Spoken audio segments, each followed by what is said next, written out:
ahora el Proda tiene una casa de hace un año y son 300 lucas. Yo le iba a alquilar porque me paga igual, Claro. y el sueldo mío es 600 dólares. Que como el Proda. Mirá vos. Y es casa de Proda. Y una casa tuya, yo la tengo para 30 años. Pero yo lo tomo como un alquiler porque en realidad, si no, tendría que estar alquilando. Claro.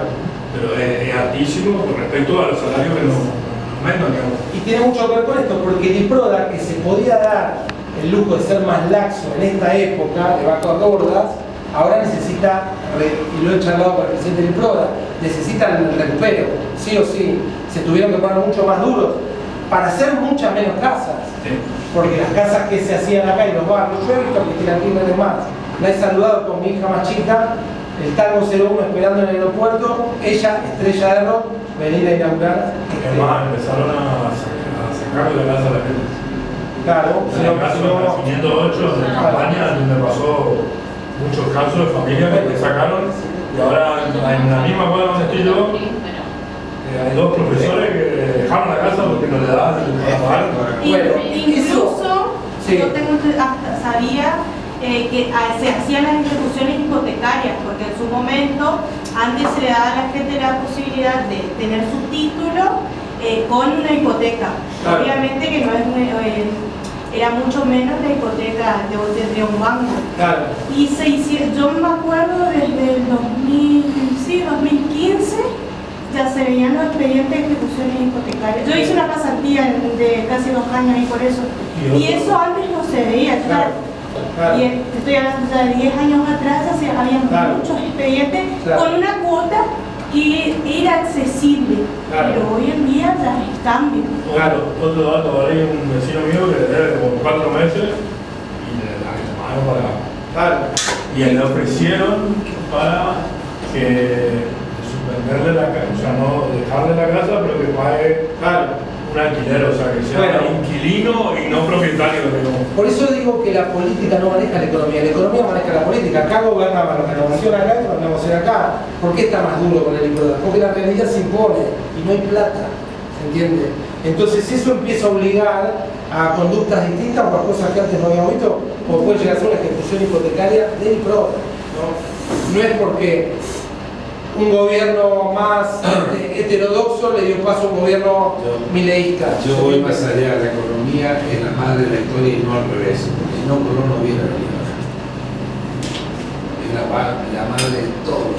Bueno, estamos más o menos en la misma área. Sí. Bueno, Una pregunta, sí. ¿esto de que no aumenta el empleo es a nivel Argentina solamente o de Latinoamérica en general? Buena pregunta, no, es sobre todo a nivel Argentina.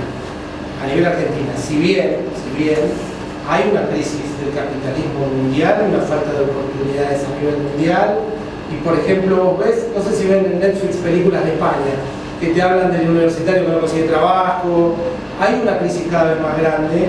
A partir de la crisis del 2008, mi tesis es que el mundo no se terminó de recuperar de esa crisis del todo, y hay un mundo mucho menos opulento desde ese entonces. ¿Hay un problema global? Sí, pero el problema de Argentina es único y tiene mucho que ver con un país que está en decadencia con respecto a sus vecinos. Y ahora vamos a ver un poco lo que pasó. Eso se preguntaba, ¿en Brasil pasa lo mismo que acá, que tenemos una historia parecida con respecto a los jóvenes?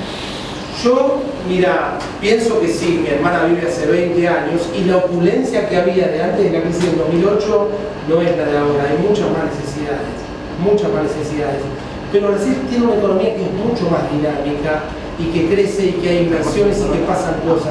Nosotros estamos realmente muy estancados y lo ves, por ejemplo, Ruta 14, está destruida, es una vergüenza. Fueron por la Ruta 14 hasta Buenos Aires, va a haber un accidente porque yo choqué con 30 vacas hace 3 años.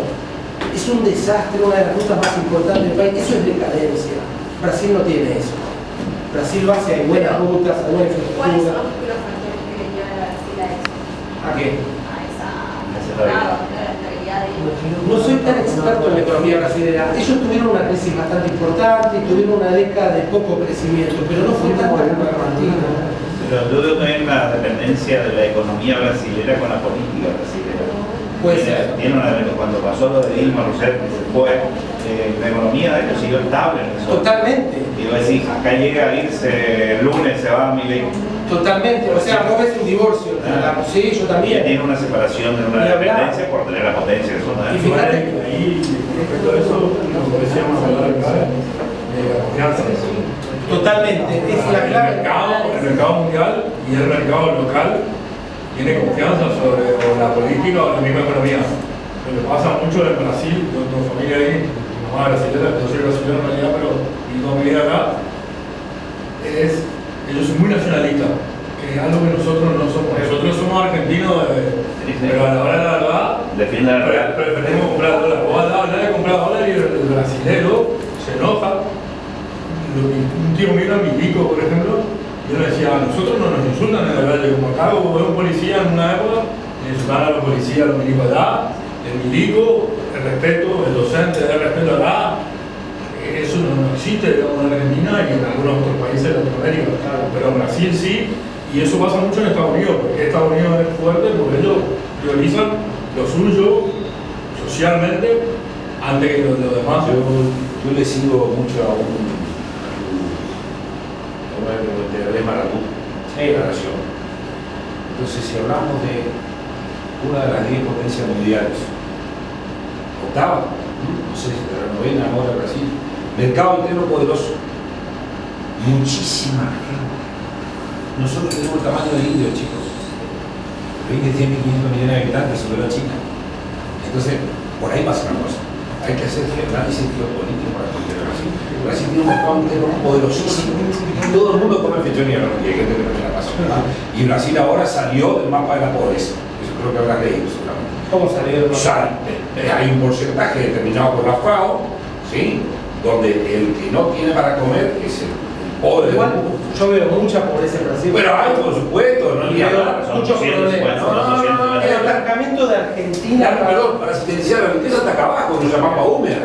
Al norte se mueren de hambre, sin dudar, pero Brasil es una economía muy poderosa. Sí. Y tiene su industria y eso yo sí quiero destacar. No quiero aburrirles a ustedes, pero nosotros no tenemos la industria que tiene Brasil. También. La industria es sinónimo de empleo que tanto Pero lo cuidan. Bueno, eso es otro tema, no importa. Sí, La industria es sinónimo de empleo, la industria es poder. Dijimos que esto explica la política, yo dije que explica la política. En el año 2011, la señora Cristina Fernández de Kirchner gana, voy a compartirles una tapa, el diario Clarín, Por el 60 creo que ganó. ven el título. Cristina con el famoso 54%. Pero 2 años antes había perdido por paliza, ¿verdad? 2009. Narváez. Año 2011. ¿Saben qué fecha es esta?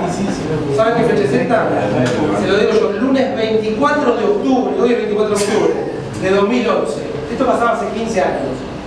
Cristina gana, año 2011. Acá empieza la historia que les voy a contar ahora, ya para terminar y ver dónde estamos parados y qué puede pasar el lunes. ¿Qué hace Cristina ganando con el 50? Por eso digo que la economía manda. Gana con 54. Estaba divina, joven, ¿no? 4 días después, ¿qué hace Cristina Kirchner? Cepo. Exactamente, aparece el cepo. Aparece por primera vez el 30 de noviembre el cepo cambiario. Una palabra que hasta entonces, el resto del tiempo no la habíamos escuchado, ni en los años 90, ¿cómo? Ni en los años 90 con Menem, ni, por supuesto, mucho menos en los años de vacas gordas del kirchnerismo. Año 2011 empezamos los argentinos a hablar de cepo. ¿Qué es el cepo? Son el control de cambios. ¿Qué es el control de cambios? El control de cambios básicamente es el Banco Central diciéndole al que tiene dólares para vender, me lo tiene que vender a mí. Y al que quiere comprar dólares, que me venga a pedir permiso. Para entenderlo mal y pronto. Ese cepo cambiario, yo siempre digo que es como el volumen de una radio. Se puede ajustar más, llevar a 10 o tranqui. Cuando arranca Cristina Kirchner, el 30 de noviembre, menos de una semana después, Cristina pone cepo y empieza a criminalizar a los que compran dólares como si fueran unos vendepatria, aprovechando que toda esta bonanza económica le había generado muy buena credibilidad, empieza a perseguir. ¿Se acuerdan cuando persiguió a, creo que era un jubilado, con bromas de plata? Cuando ella, a mí me pone loco el doble discurso, la hipocresía, ella y Néstor habían sacado más de 600 millones de dólares de las regalías que recibió Santa Cruz por la venta del PF. Desde entonces, Argentina vivió en cepo, salvo un breve periodo que estuvo en el año 2016, o diciembre si quieren del 2015, con Prat y Macri, 2016 y 2017, 2018, hasta el 2019, que Macri mismo con la excusa vuelve a poner el cepo. Entonces, Argentina vive encepada desde el año 2011. Pero además, es un cepo, que les dije que es un volumen, una radio, que cada vez está más apretado, cada vez está más apretado, cada vez está más apretado. Esta es una opinión personal. ¿Por qué Macri lo pudo levantar y sobrevivir? Porque Macri rifó, para mí, la tarjeta de crédito en dólares. Aprovechó que Argentina no se había endeudado en todo este tiempo en dólares, muy por el contrario. Argentina, como acumulaba dólares, vino el FMI en un momento y Néstor dijo: eso, pagale y que se vaya, que no moleste más. 10.000 millones de dólares en efectivo. Desde entonces el cepo se hace cada vez más duro y cada vez más duro. Y ahora vamos a meternos ya más en mi ley, ¿qué está pasando ahora? Ya vamos casi a terminar, necesitamos final. Sí, porque tenemos que ir a la escuela a comprar si vos segundos no podés. Vamos a tirar un poquito para acá. Vos le tenés que tratar esta última hora. porque- Claro, se me van los proveedores. Bueno, acá estamos más o menos en septiembre de 2020, tío Alberto, y las situaciones posteriores hasta acá. Estas son las reservas del Banco Central. Estas son las brutas que a nadie le importan, porque están formadas por muchos papelitos que todos dicen no es plata constante. Y acá está el dato que el Banco Central no informa, las consultoras lo estiman, y que son las reservas netas. Reservas netas. ¿Cuánta plata, cuántos dólares efectivos tiene el Banco Central en las reservas? Acá empezó a pasar ya antes de que se fuera Alberto, julio del 21, entre mayo del 22